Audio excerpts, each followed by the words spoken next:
So there's someone in your life that has stated that they would rather not exist. You don't know how to have this conversation with them. I'm going to go ahead and help you. They pay people like me to have these sorts of conversations, 2 degrees, a whole lot of hours, and student debt to prove it.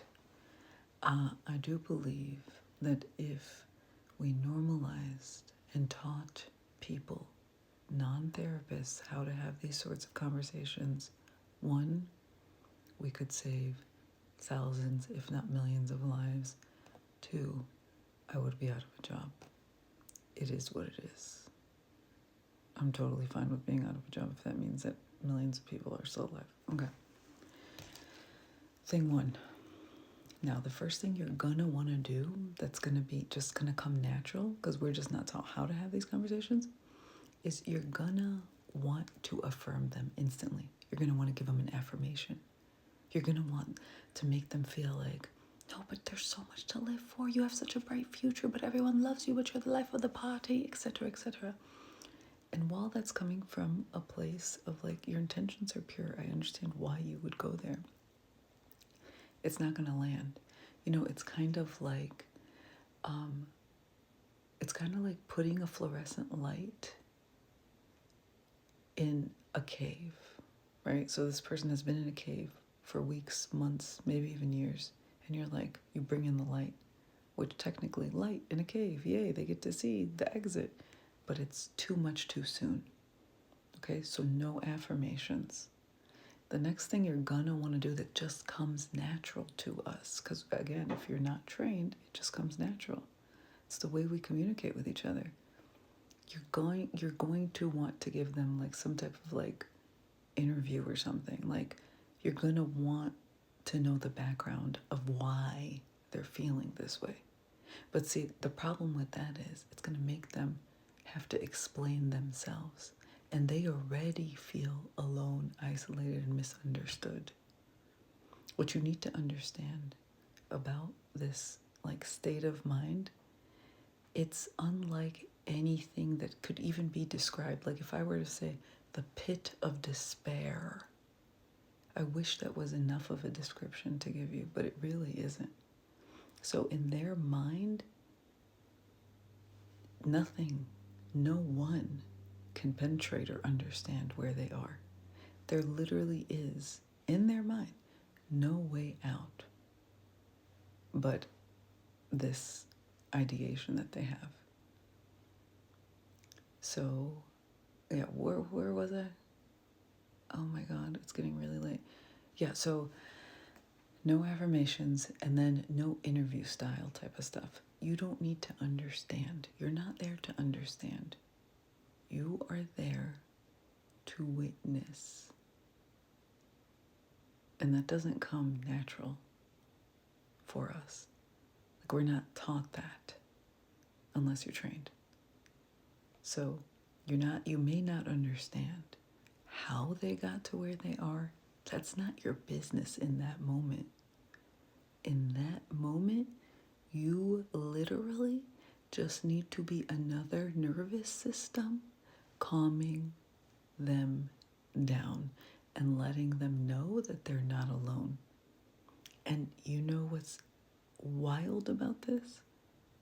Is your body is doing that. But where you start tripping up is when you start opening up that mouth and you throw the positive toxicity, toxic positivity. Sorry, it's getting really late here. And you know, the affirmation stuff and like, but tell me what happened. Why'd you get here? None of that. None of that. Okay? And then the next thing you do, right? So the foundation is what not to do. And now the next thing that you have to do is literally just let them know that you're not going anywhere. You're here to witness them, to be with them, and they're not alone. Like, shit, I don't know what you're going through, it's gotta be like lonely and isolating. And I know it feels like you're alone right now, but I am here and I'm not leaving. So if you want to sit in silence, I am totally fine with that. If you need my hand, here's my hand. Whenever you're ready to speak, I am here to listen. Okay? Again, just from a body to body perspective, there is going to be like an energy exchange there.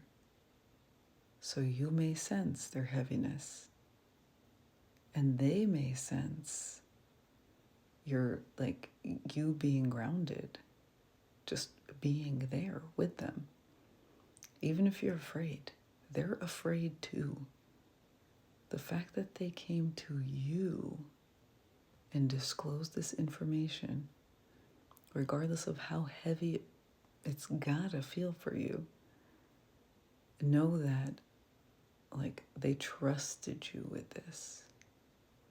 And for them to even say that, hey, shit's getting heavy and I don't think I could do it anymore, take that very seriously. That's not something to be taken lightly at all. So although it seems like a scary conversation to have, a scary thing for someone to confide with you, or like to give this information to, that it's something that you're capable of having these hard conversations with those you love. And if there's someone in your life who you feel is off or is not themselves, and you could just, there's something, it's more than just, oh, I didn't get to see the sun, or I didn't, do not avoid these conversations. And people will throw hints. I don't think I could do this. I don't want to do this. Shit's hard. This is harder than anything else. I don't know how I'm going to get out of this. Just tiny little clues that people are throwing. And you don't have to be a therapist with a whole lot of student debt and an education to prove that you can have these conversations. You got it. You have a nervous system. You are human, and you can be human with another human being. Another, like, the last thing I'll say is normalizing it. Man, I know it feels like you're alone, and I know it feels like this is like the huge thing, and at the same time, a whole lot of people are experiencing this. You're not alone. And then you insert the professional help and the, what are the next steps. I hope this helps. If you have any questions, please keep them in the comments. Ta-ta.